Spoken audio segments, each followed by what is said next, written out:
Throughout much of its history, the Bounty Hunters Guild worked alongside the Republic and other recognized planetary governments when it came to hunting down legitimate bounties, usually galaxy-wide criminals who were wanted for crimes against civilizations, with a few cases of bounty hunters even working alongside Jedi.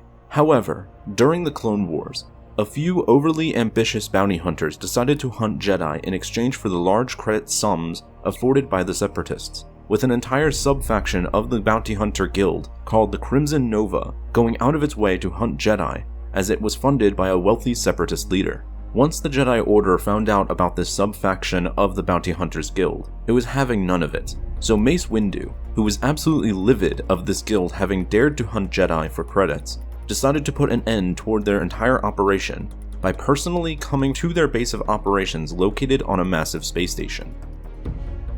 The Crimson Nova Guild was led by an overly ambitious Fargul named Mika, alongside her second-in-command, a man named Stroth, who had encountered Jedi firsthand before and had paid the price by losing an arm. When word came that a Jedi was coming to put an end to their operations, Stroth suggested caution when dealing with the Order, and that it was always a bad idea to target their knights. However, Mika didn't want to hear his concerns, even mocking his fear over a single Jedi coming to their headquarters. She then got on the communications of her station and announced doubling the credits awarded to anyone who brought her the head of the Jedi Master that was arriving to their headquarters.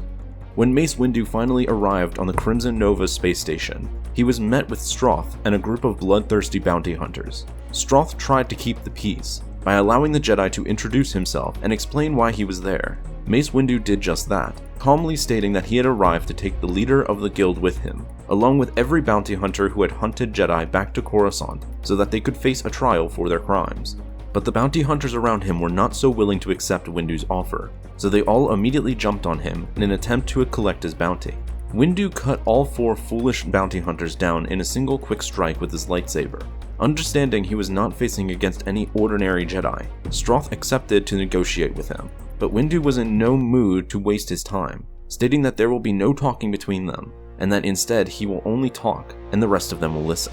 Windu restated his offer again. The leader of the guild must come out and surrender immediately, among all the others that were involved in the bounties of the Jedi. Refusal to do this, and Windu threatened that he would cripple their entire operation and the facility that they were in.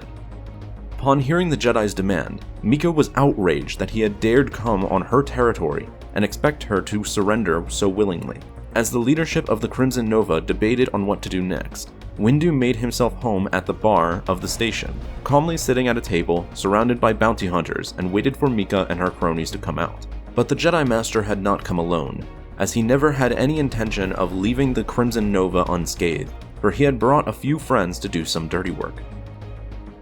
Posing as a smuggler, Sabotage Tin arrived on the space station and left his ship to make way towards the bounty hunter bar.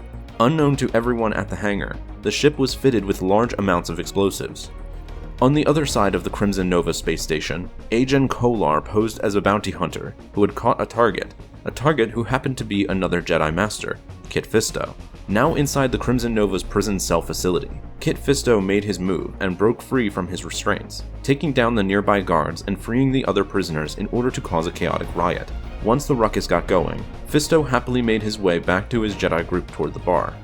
Outside, in the waiting hall with the other bounty hunters, Agen Kolar made a ruckus over how the prison guards were unable to hold their prisoners, and he demanded to get paid regardless of their escape, causing a riot of bounty hunters outside who demanded their credits. With his job done, Agen Kolar made his way to the rest of the group.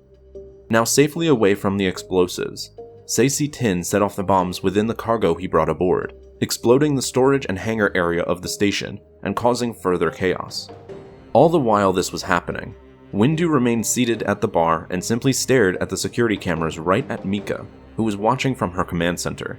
This of course played mind games on her, who was unable to understand how a single Jedi whom had not moved an inch was able to cause so much destruction on her station. Now having demonstrated his seriousness, Windu offered Mika to surrender once more, but she refused, angrily shouting that she was going to kill him. And with that, Windu told her that they had nothing more to discuss. Windu then went to meet with the other masters. As the 4 came together, Windu simply stated one word on each of their respective missions to see if they had been successful. Storerooms? Blown. Bounty hunters? Warring. Prisoners? Revolting. and now that they had the Crimson Nova's leader's attention, it was time to teach them a lesson. The 4 Jedi Masters made their way to the center of the space station, standing right outside of the main entrance of the command center. There, they were surrounded by dozens, maybe even hundreds of bounty hunters, as they awaited their orders. Windu offered them one more sign of mercy, offering there to not be any death if the guild's leader were to just surrender and come with them to stand trial. But Mika was not flinching, and foolishly began to mock Windu over the pleasure she had of having one of her hunters take the life of another Jedi. That was the final straw. Following that, absolute chaos took place outside the command center entrance, as all the bounty hunters attacked the 4 Jedi. The Masters were able to hold their own against the horde of bounty hunters, with Mace Windu and Kit Fisto teaming up to go after Mika, while Saci, Tin, and Agent Kolar were to take over the space station's control room. When Windu and Fisto made their way toward Mika, they were forced to face against her giant of a bodyguard.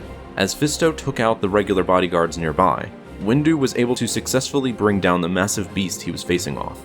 In the control room, Tin and Kolar were able to take out all the bounty hunters and lock down the station, preventing reinforcements, along with disabling all escape pods. Back at the command center, Windu and Fisto faced down Mika and her only remaining ally by her side, her right-hand man, Stroth. But even now, despite everything that has happened, she still refused to surrender, and was even willing to die fighting. But before she could end her life by attacking the 2 Jedi, she was shot from behind by Stroth. Stroth explained that he didn't wish to see her die over something so stupid, and that he'd rather her be alive in prison, which is why he stunned her. He then gave up the name of the separatist leader who had funded the entire Crimson Nova operation. And with that, the conflict was over. Mika was arrested and brought back to Coruscant to face trial, and the chapter known as Crimson Nova was largely crippled, with nearly all of its members killed, all because they decided to target Jedi and refused to surrender when given the chance. Thanks for watching this video. Help support the channel by becoming a member on our Patreon page, and be sure to subscribe for more videos like this one. And as always, may the Force be with you.